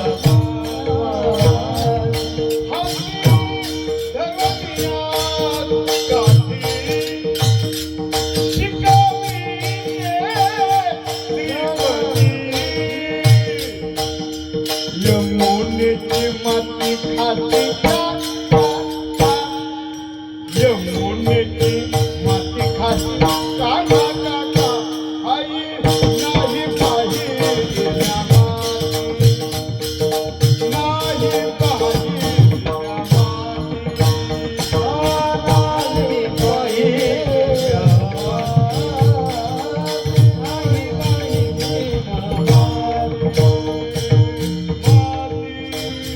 नाही पाहिली म्या याला सफाई म्हणतात बरं का. इकडं पहा, इकडं पहा. याला सफाई म्हणतात ना. सफाई कोणती? ऐका. खाल्ली का? नाही. पाहिलीच नाही तर खायचा प्रश्नच नाही. खाणं कधी घडलं आधी पाहावं लागेल ना तिला. हे जे नेते म्हणतात ना भ्रष्टाचाराचा ना आपला काही संबंध नाही, भ्रष्टाचार करून हे लोन इथून आलेलं आहे. हे लोन कुठून आलं? इथून आलं. मग आता आशाच्या पक्षात राहण्यापेक्षा याला आपल्या पक्षात येता का? हा नाही म्हणतात नाना. जाऊ द्या. आता मी नाना अर्ज वापस घेतो. त्याला यशस्वी माघार म्हणतात. आलं लक्षात? इथं काय आपली डाळ शिजत नाही. सगळे पक्के पक्षाचे बसलेले आहेत. आणि इथं मला वाटतं किती वर्षापासून आहे महाराज सत्ता चालू? किती वर्षात? 8 वर्ष झाले परमार्थ मुरलेला आहे. आणि विशेषत्वानं सांगायचं झालं, इथून जवळच परशुराम आहे. त्याच्यामुळं इथं काय जवळच आहे बाबा. आणि परशु घेऊन आहे पुन्हा. जास्त जर केलं तर उलट आपल्यावर अंगलट येईल. त्याच्यामुळं यशस्वी माघार याला म्हणतात. काय यशस्वी माघार. इथं काय आपली डाळ शिजत नाही, मी अर्ज वापस घेतो. आता तुमचं बरं जाऊ दे. आता मला तुमच्या पक्षात घेता का?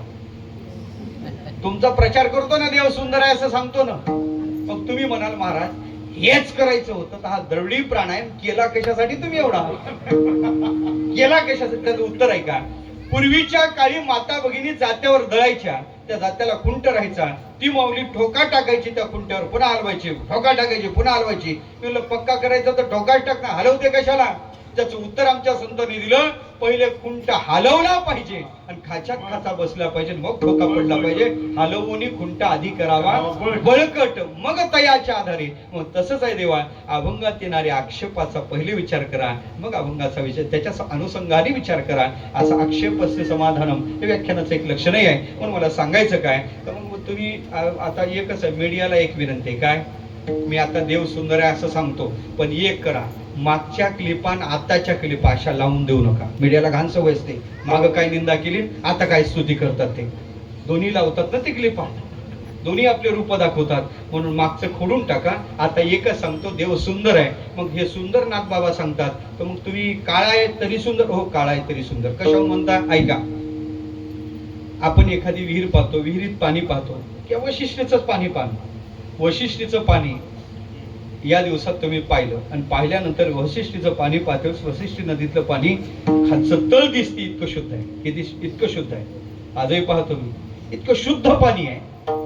मग त्या वशिष्ठीचं पाणी पाहून आपण त्या पाण्याला उपमा देतो. वशिष्ठीतलं पाणी काळं, काय म्हणता तुम्ही? काळं भोर का काळं क्षार? काळं क्षार आहे, काळं भोर आहे. कोणत्या पाण्याला काळं भोर काळं क्षार म्हणतो? ज्या पाण्यात गाळ नाही, ज्या पाण्यात मळ नाही. आलं लक्षात? म्हणून आजचं आंदोलन म्हणूनच तर होतं ना. आलं लक्षात? मला सांगायचं काय, ज्या पाण्यात गाळ नाही, ज्या पाण्यात मळ नाही, जे अतिशय विमल आहे, विशुद्ध आहे, ऐका, त्याला काळं क्षार काळं भोर म्हणण्याची प्रथा आहे देवा.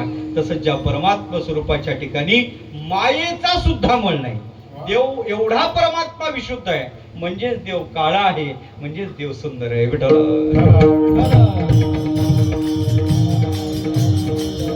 दुसरी शंका घेतली होती, हा रूपानं काळा आहे, गुणाचा विचार करा, कृष्णाचा, पांडुरंग यांची गुण, हा चोर आहे. चोर आहे तरी रूपाचं गुणाचं सौंदर्य आहे. कशावर म्हणता? त्याचं पहिलं कारण देतो, याची बायको सांगते याचे गुण चांगले.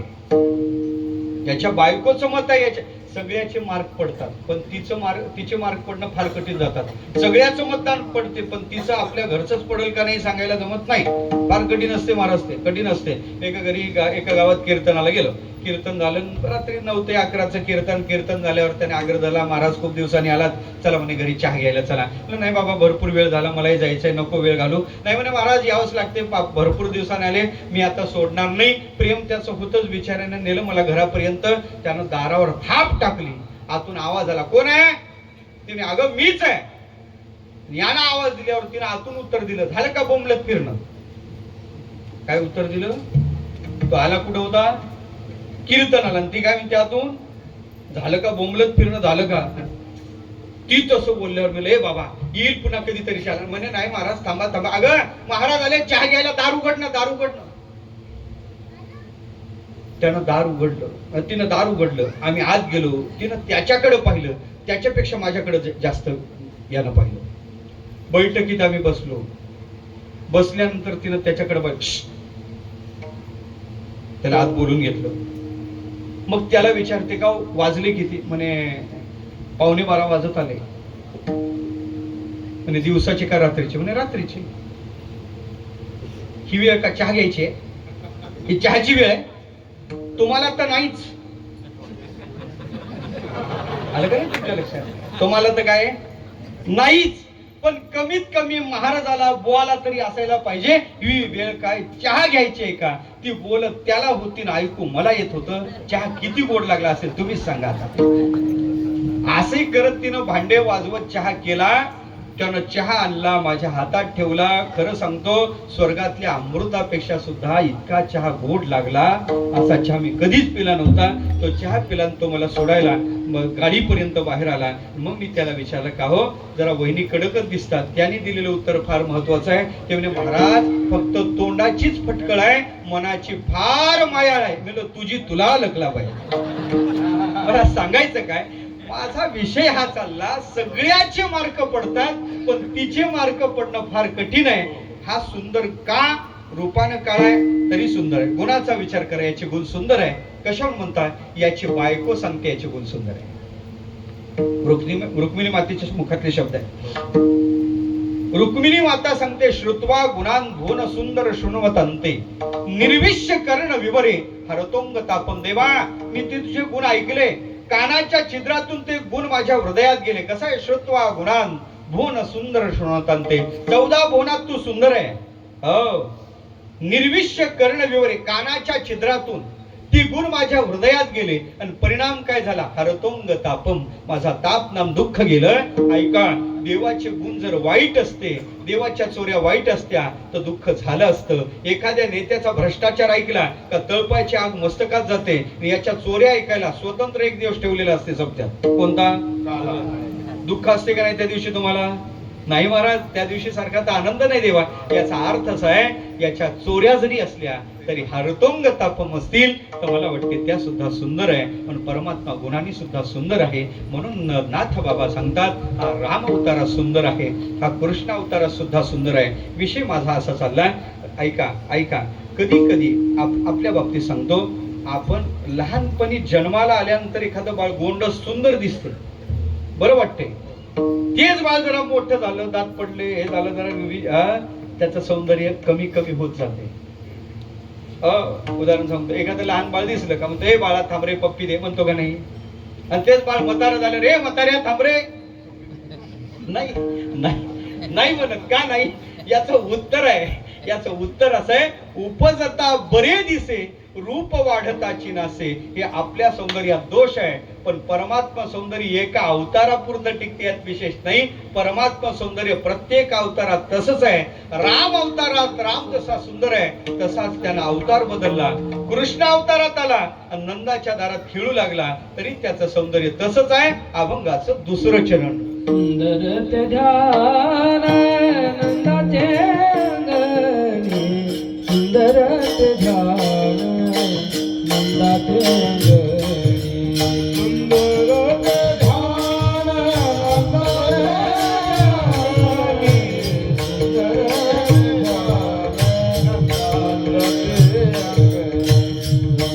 ते ध्यान नंदाचे अंगणी, सुंदर ते ध्यान नंदाचे अंगणी.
आपलं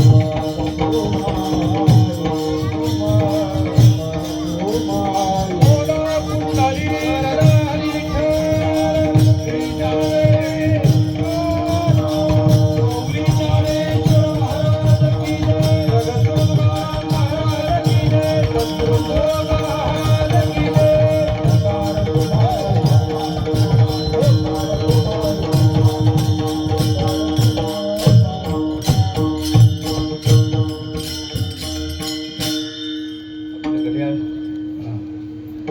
वर गेलं. आता काही जास्त सांगत नाही. नंदाच्या अंगणात तरी सुंदर आहे. ऐका ऐका. राम बाल आहे, कृष्ण कुमार आहे आणि विठ्ठल पुरोड आहे. पण सौंदर्य कायम आहे. या अभंगात राम बाल आहे, खेळायला बाल नाही पाहिजे, कुमार पाहिजे. कृष्ण कुमार आहे, विठ्ठल उभा आहे, रक्षण करते. भिऊ नकोस, मी तुझ्या पाठीशी आहे. मला वाटते तो प्रौढ आहे. तिन्ही अवतारात त्याचं सौंदर्य कायम आहे. मुद्दल रूपातच त्याच्या, कारण त्याच्या मुद्दल स्वरूपातच सुंदर सुंदर आहे. मग ते आम्हाला सौंदर्य का दिसत नाही? त्याचं कारण आहे, आम्हाला ते सौंदर्य निहाळण्याची नजर नाही. आम्ही जे सौंदर्य निहाळतो ते प्राकृतिक सौंदर्य निहाळतो आणि परमात्मा सौंदर्य याच्यापेक्षा विलक्षण आहे. मग ते कधी कळेल? फक्त सूत्र सूत्र सांगून जातो. संत भेटले पाहिजे, संतांनी बुद्धीतला विकाराचा मळ काढला पाहिजे, मग त्या देवाचं दर्शन करून दिलं पाहिजे, मग ते सौंदर्य करते. धन्य ही आनंदाची तेने संत सज्जन भेटले कृपाळ, त्यांनी फेडियला बुद्धीचा ओमळ, दृष्टी दाखविला यशोदेचा बाळ. तेव्हा त्याचं सौंदर्य आपल्याला लक्षात आल्याशिवाय राहणार नाही. असा भगवान परमात्मा सुंदर आहे. प्राकृतिक सौंदर्याचे निकष त्याच्याकडे लावू नका. प्राकृतिक सौंदर्य देशता बदलते, कालता बदलते, व्यक्तिता बदलते, सजातीयाला जाणवते, विजातीयाला जाणवत नाही. हे भरपूर त्याच्यात दोष आहे. देशता बदलते का नाही? आपल्याकडे जे सुंदर आहे तो नेपाळमध्ये सुंदर आहे का? नाही. नेपाळमध्ये सुंदर कोण माहिती आहे का तुम्हाला? आपल्याकडे स्वेटर विकायचं थंडीच्या दिवसात ते लोक, ज्याच्या नाकावर रेल्वेचं चाक फिरलेलं आहे. आलं लक्षात? नेपाळमध्ये तो सुंदर आहे, तो इकडे सुंदर वाटत नाही. इकडला नाकी डोळी नीटच तिकडे गेला तर तो तिकडे सुंदर वाटत नाही. याचा अर्थ देशता बदलते, कालता बदलते. आता सांगले एखादं बाळ गोंडस असते, मोठं झालं का नाही, उपजता बरे दिसे, रूप वाढताची नसे. अहो कालता बदलते. सोपं सांगू का? मिस दररोज जर हे कालता बदललंच नसतं तर मिस वर्ल्ड बदलण्याचं कारण काय होतं दररोज? त्याचं कारण याचे काय? प्राकृतिक सौंदर्य कालतः सुद्धा बदलते आणि व्यक्तिता सजातीयाला जाणवते, विजयातीयाला जाणवत नाही. माणसाचं सौंदर्य माणसाला जाणवते, पशुला जाणवत नाही. एखादी म्हैस म्हणत नाही माझा मालक फार सुंदर आहे म्हणून, नाही म्हणत. का नाही? याचं कारण आहे सजातीयाला जाणवते, विजातीयाला नाही. पण परमात्मा सौंदर्यात हे दोष नाही. परमात्मा सौंदर्य अलौकिक प्राकृतिक आहे, म्हणून खऱ्या अर्थानं ते सौंदर्य सगळ्याला जाणवते. असं परमात्म्याचं सौंदर्य आहे. म्हणून कृष्ण अवतारातही त्याचं सौंदर्य तेच आहे, पांडुरंग अवतारातही त्याचं सौंदर्य तेच आहे. कृष्णाचा एकच प्रसंग सांगतो. ते कृष्ण उठलेला आहे, सकाळी झोपेतून उठला, दारात आलेला आहे. राधा शेण टाकायला चालली. जाता जाता राधेचं लक्ष कृष्णाच्या दारात. खेळणारा कृष्ण आहे, खेळायला थोडा खोडकर वृत्तीचा कृष्ण आहे. राधेचं लक्ष कृष्णाच्या वाड्याकडे गेलं. कृष्णाला पाहिलं, डोक्यावर शेणाची पाटी आहे. राधेनं कृष्णाकडे पाहिलं आणि राधा शेण टाकायला जाते वेळेस ते देवाचा अतिशय रमणीय कमनीय रूप पाहिलं. पुढं पायच जात नाही. कृष्णाच्या वाड्याकडे आली, शेणाच्या टोपल्यातला हात काढला. कृष्ण दारात येऊन असे हात वर करून आळस देत आहे. राधा जवळ आली, शेणाच्या पाटीतला, त्या टोपल्यातला पाटीतला काय म्हणतात ते हात काढलाय. तिने असा गाल पकडला. लहान बाळाचा गालगुच्चा घेतो का नाही? खोडकर असेल तर आणखीन खोडी त्याची करतो. कृष्णाचा असा गाल पकडला. झालं काय? कृष्णाने पाहिलं, राधेनं केलं काय? आपल्या गालाला शेण लावलं. अरे आपण राधेची खोडी केली नाही, राधा आपल्या दारात येऊन आपली खोडी काढते. कसं काय गप्रायचं? खाली शेण पडलेलं होतं, उचललं, राधेच्या अंगावर मारून फेकलं. राधेनं पाहिलं, काय आलं? तिनं तोंड वळवलं, तोंडावर शेण मारलं, डोळ्यात, तोंडात, हे सगळ्या चेहऱ्यावर शेण गेलं. राधा वैतागली, चिडलेली राधा. राधेनं केलं काय? अरे थोडं शेण माझ्याकडून लागलं, एवढं शेण टाकायची काय गरज होती का? वाईट वाटलं राधेला. चिडलेल्या राधेनं शेणाची ती पाटी टोपलं खाली ठेवलं. कृष्णाच्या जवळ रागे रागे आली, त्याची मानगुटी पकडली आणि शेणाच्या त्या टोपल्यात पाटीत त्याचं असं तोंड दाबलं. शेण पातळ होतं. काय झालं असेल? नाही आलं लक्षात? उद्या शेणाच्या पाट्या भरून घ्या, उत्तर लक्षात येईल ना. काय झालं असेल? काय साधं उत्तर आहे. तोंड शेणानी भरलं, काय माकलं भरलं, काय म्हणायचं ते म्हणा. भक्ती शास्त्राने हेच उत्तर दिलं. भक्ती शास्त्राचं असं उत्तर आहे, गोमय मंडित भाल कोपलम. गोमय म्हणजे शेण, मंडित म्हणजे भरलं, आणि भालकपूर म्हणजे चेहरा. ऐका, कृष्णाचा चेहरा शेणाने भरला. आता माझा प्रश्न तुम्हाला असा आहे, चेहरा शेणाने भरल्यावर कोणी सुंदर दिसते का? नाही. युक्तिवादाने उत्तर देऊ. चेहरा शेणाने भरल्यावर जर कोणी सुंदर दिसत असतं तर मेकअप बॉक्स मधल्या क्रीम गेल्या असत्या आणि तिथं शेणाचे टोपले, शेणाच्या पाट्या आल्या असत्या. ऐका, असं काही नाही. याचा अर्थ असा आहे, शेण लागल्यावर कोणी सुंदर दिसत नाही, पण कृष्णाच्या चेहऱ्याला शेण लागलं तरी कृष्ण कसा दिसत होता त्याचं वर्णन भक्तिशास्त्र करते. तो चेतस वाटत होता, चिन्मय वाटत होता आणि स्वरूपाचा भास होत होता. ऐका देवा, ज्याच्या चेहऱ्याला शेण लागलं तरी त्याचं सौंदर्य तिरोहित होत नाही, आणि आपण काय काय लावलं ते फिरून फिरून लावली तरी सुंदर होत नाही, तरी आपलं निखारल्या जात नाही. याचा अर्थ असा आहे का परमात्मा सौंदर्य खरं आहे, पण नंदाच्या दारात खेळतोय सुद्धा त्याचं सौंदर्य तिरोहित होत नाही बाबा. पण सुंदर ते ध्यान नंदाच्या अंगणी गोपाळ गवळणी खेळतात. ते आता ते कसे खेळतात, काय खेळतात ते स्वतंत्र कीर्तन करावं लागेल, तिकडे काही जात नाही. तोच परमात्मा पंढरपूरला आहे. इथून तिथं गेला म्हणा की तिथून इथं आला तरी चंद्रभागेच्या तटावर तो असला तरी तो सुंदरच आहे. सुंदर ते ध्यान चंद्रभागे तटी पुंडलिका पाठी उभे असे, हे त्याचं कारण जर काय असेल ते याचं मुद्दल स्वरूपच सुंदर आहे. त्या अभंगाच्या शेवटच्या चरणात सुंदर ध्यान एका जनार्दनी, सुंदर ध्यान एका जनार्दनी, सुंदर ध्यान एका जनार्दनी, सुंदर ध्यान एका जनार्दनी.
Ah